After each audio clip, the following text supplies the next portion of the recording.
కానీ అప్పుడు మీ వాయిస్కి భయపడేవాళ్ళంట కదా చాలా మంది.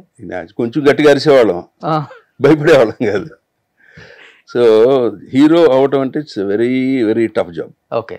ఎంతమందిని ప్లీజ్ చేయగలగాలి మీరు, not only producer or director, ఎంతమంది ఆర్టిస్ట్, ఐ మీన్ పబ్లిక్ని సాటిస్ఫై చేస్తేనే కదా హీరో. అవును, అందరూ అవ్వలేరు అట్లా. కానీ మీ టైంలో హీరోగా స్ట్రగుల్స్ ఫేస్ చేస్తూ ఇంకా కింద పడ్డా మళ్ళీ పైకి లేస్తూ మళ్ళీ పైకి లేస్తూ మళ్ళీ పైకి లేస్తూ ఎందుకు ఇంకా ట్రై చేయటం, అది మీరు చెప్పిన వాళ్ళు, లేకపోతే ట్రై చేస్తే డెఫినెట్గా అవుతూ ఆ స్థాయిలోనే ఉంటావు. డెఫినెట్గా మీ కళ్ళతో చూసిన వాళ్ళు ఇప్పుడు స్టార్ హీరోలు చాలా మంది ఉండుంటారు కాబట్టి 1 or 2 అంటే ఎవరని చెప్తారు? అట్లా చెప్పకూడదు. మంచిది కదా సార్, చాలా మందికి ఇన్స్పిరేషన్. అది ఏముంది అక్కడ? అట్లా చెప్పాలంటే నేను చూసిన వాళ్ళలో శ్రీహరి ఒకడు, విక్రమ్, తమిళ్ విక్రమ్.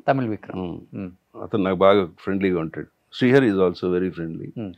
ఇంకా some other people are there. But వాళ్ళు బాగా జీరో అయిపోయి మైనస్లోకి వెళ్ళిపోయి కూడా విక్రమ్ ఇంకా బాగా సక్సెస్ అయ్యాడు. ఓకే. శ్రీహరి ఎప్పుడు చేస్తూనే ఉన్నాడు, పీక్లోకి వెళ్ళాడు. విక్రమ్ నేను ఐ అడ్మైర్ హిమ్. ఓకే. అక్కడ అతను బ్యాడ్ స్టేజ్ చూసా నేను, నాకు తెలుసు అతను బాగా.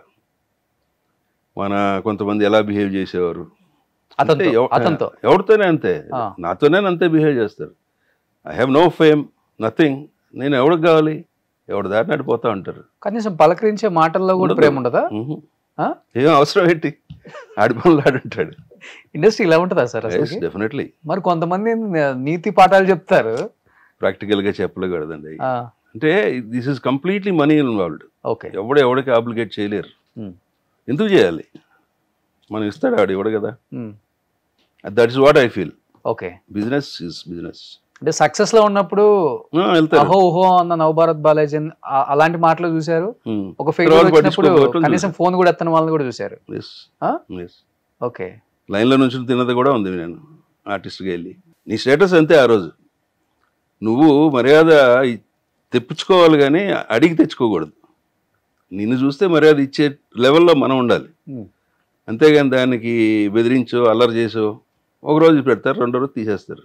ఫస్ట్ నుంచి కూడా నేను అనేది ఎక్కువ ఉంటుంది కదా మీ మైండ్ లో, కానీ ఆ లైన్ లో నిలబడేదాకా ఎందుకు వచ్చారు? వద్దు ఇండస్ట్రీ ఇచ్చి వదిలేద్దాం, నాకు ఇండస్ట్రీ మీద బిజినెస్ చేద్దాం. ఇండస్ట్రీ మీద కోపం లేదు ఎప్పుడు నాకు. Industry is industry. ఓకే. నేను I feel proud to say నేను ఫిల్మ్ ఇండస్ట్రీని చాలా గట్టిగా వాదిస్తా ఎవరితోనైనా. ఓకే. కొంతమంది నాకు ఫ్రెండ్సే పెద్ద ఫ్యామిలీ నుంచి వచ్చిన వాళ్ళు ఇండస్ట్రీలో, వాళ్ళు ఏదో ఉంటే వాళ్ళకి సంబంధం లేదు కాబట్టి వాళ్ళు యాజ్ ఆన్ టుడే వాళ్ళు తప్పు మాట్లాడితే I will fight with them. Okay. నువ్వు అసలు నీ బ్లడ్డే అది, ఇండస్ట్రీ నుంచి వచ్చిన బ్లడ్ అది, ఇవాళ దాని గురించి మాట్లాడే ధైర్యం దమ్ము నీకు లేదు, మాట్లాడద్దు అంటే. Okay. I feel proud, I'm filmy man అని చెప్పుకుంటాను. అంటే ఇండస్ట్రీలో ఇలాంటివి ఉంటాయని తెలిసినా కానీ ఇది కామన్, తప్పదండి. జర్నీ ఈజ్ డిఫరెంట్, ఇవన్నీ ఫేస్ చేయటం అనేది డిఫరెంట్. ఓకే. చాలా మంది అలా ఫేస్ చేసి వచ్చిన వాళ్ళే, ఇవాళ పెద్ద పెద్ద వాళ్ళు చాలా మంది అలాంటి ఫేస్ చేసి వచ్చి లైవ్లో నిలబడి తిన్న వాళ్ళే. తప్పులేదంటాను. దట్ ఈస్ ఆ రోజు పరిస్థితి. జూనియర్ ఆర్టిస్ట్ కంటే కొంచెం పైన కంపెనీ ఆర్టిస్ట్ లాగా ఒక పీరియడ్లో అంతే. ఓకే. కానీ హాస్పిటాలిటీ, ఆ ట్రీట్మెంట్, మాట్లాడే విధానం కూడా మారిపోయింది కదా సార్? మారుతుంది. సావిత్రి గారికే మారిపోయింది, గొప్ప మహానటి.